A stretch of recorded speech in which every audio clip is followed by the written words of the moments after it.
Assalamualaikum warahmatullahi wabarakatuh. Perkenalkan, nama saya Muhammad Ayat. Saya akan mempresentasikan materi tentang analisis komponen. Jadi, apa itu analisis komponen? Analisis komponen adalah metode memecah suatu konsep atau objek menjadi bagian-bagian yang lebih kecil. Analisis ini dapat dilakukan di berbagai bidang seperti linguistik, informatika, dan ilmu sosial. Dan juga terdapat definisi lain dari analisis komponen, yaitu suatu metode memecah makna suatu kata atau frasa menjadi bagian-bagian yang lebih kecil. Analisis ini didasarkan pada asumsi bahwa makna suatu kata atau frasa tersusun dari sejumlah unsur makna yang lebih kecil. Unsur makna ini dapat berupa ciri atau atribut. Jadi analisis komponen itu menguraikan suatu kalimat yang tadinya itu satu kesatuan menjadi bagian-bagian yang lebih kecil. Contohnya seperti misalkan jumlah ismiyah, Zaidun Qaimun, yaitu namanya jumlah ismiyah, dan dianalisis menjadi Zaidun itu jadi mubtada, Qaimunnya jadi khobar. Selanjutnya itu ada beberapa perspektif analisis komponen. Yang pertama itu ada pendapat dari Lehrer yang berpendapat bahwa komponen makna teoritis yaitu konstruksi setiap komponen leksikal yang dapat diuraikan oleh komponen yang bersangkutan. Lalu ada juga pendapat dari Richards. Richards berpendapat yaitu analisis komposisional adalah suatu rancangan penelitian makna yang digunakan untuk menganalisis leksem-leksem menjadi satuan-satuan komponen makna atau ciri-ciri makna. Dan ada pendapat yang terakhir dari Goddard, yaitu berpendapat bahwa analisis komponen makna dapat dibandingkan dengan analisis ciri khas dalam fonologi. Pembahasan selanjutnya yaitu ada perbedaan penanda makna dengan pembeda makna.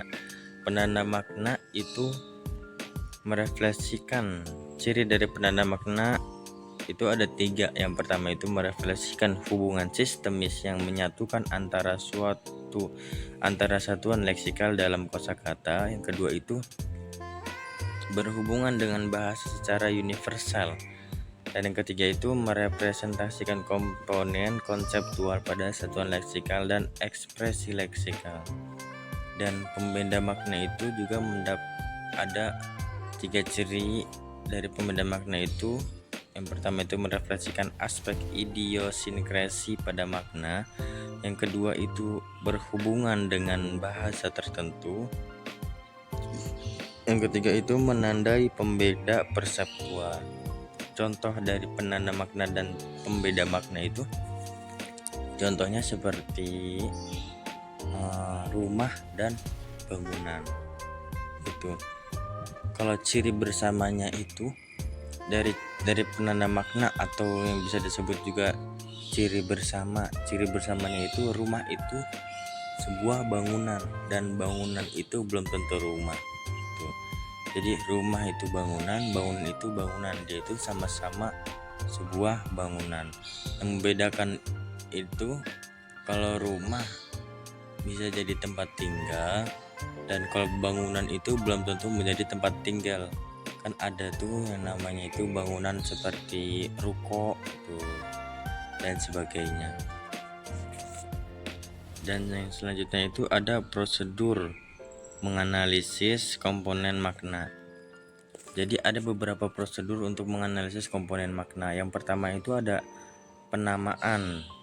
Yang kedua itu ada frasa, pendefinisian, dan yang terakhir itu ada klasifikasi. Prosedur penamaan itu adalah proses penamaan berhubungan dengan rujukannya dan bersifat konvensional. Jadi dia itu dihubungin dengan rujukannya, kayak misalkan dia itu tiang atau apa, itu namanya proses penamaan. Yang kedua itu ada namanya parafrasa. Parafrasa itu bertitik tolak dari deskripsi tentang sesuatu. Dan yang ketiga itu ada namanya pendefinisian. Apa itu pendefinisian? Pendefinisian itu upaya untuk menjelaskan sesuatu. Upaya ini didasarkan pada analisis makna dan penafsiran. Dan yang terakhir itu, yang keempat itu ada namanya prosedur klasifikasi. Apa itu prosedur klasifikasi? Prosedur klasifikasi adalah proses menghubungkan suatu lexem dengan gendernya, kemudian dilanjutkan dengan membedakan lexem yang terklasifikasi tersebut dengan anggota kelas tertentu lainnya dengan membedakan ciri-cirinya. Dan yang terakhir itu ada kekurangan, ada kelebihan dan kekurangan dari analisis komponen. Kelebihan dari analisis komponen itu dapat digunakan untuk memahami makna kata atau frasa secara lebih rinci. Analisis komponen dapat membantu kita untuk memahami makna kata atau frasa secara lebih rinci, baik dari segi sifat, ciri, maupun atributnya. Dan yang kedua itu, dari kelebihan analisis komponen itu adalah dapat digunakan untuk menjelaskan hubungan makna antar kata. Analisis komponen dapat membantu kita untuk memahami hubungan makna antar kata, baik dari segi komponen makna yang sama maupun yang berbeda. Dan yang ketiga itu dapat digunakan untuk mengembangkan teori semantik. Analisis komponen dapat digunakan untuk mengembangkan teori semantik, yaitu teori mempelajari makna dalam bahasa. Selanjutnya itu ada kekurangan dari analisis komponen. Apa aja kekurangan dari analisis komponen? Kekurangan dari analisis komponen yaitu yang pertama, dapat menjadi rumit jika kata atau frasa yang dianalisis memiliki banyak komponen makna. Analisis komponen makna dapat menjadi rumit jika kata atau frasa yang dianalisis memiliki banyak komponen makna. Dan kekurangan yang lain itu adalah dapat menjadi subjektif jika komponen makna ditentukan oleh peneliti. Komponen makna yang ditentukan oleh peneliti dapat menjadi subjektif, tergantung pada interpretasi peneliti terhadap makna kata atau frasa tersebut. Jadi begitulah materi tentang analisis komponen. Mungkin hanya ini yang bisa saya sampaikan, kurang lebihnya mohon maaf. Mohon maaf bila ada penjelasan yang kurang jelas atau cara pembawaan saya yang kurang jelas. Mohon maaf.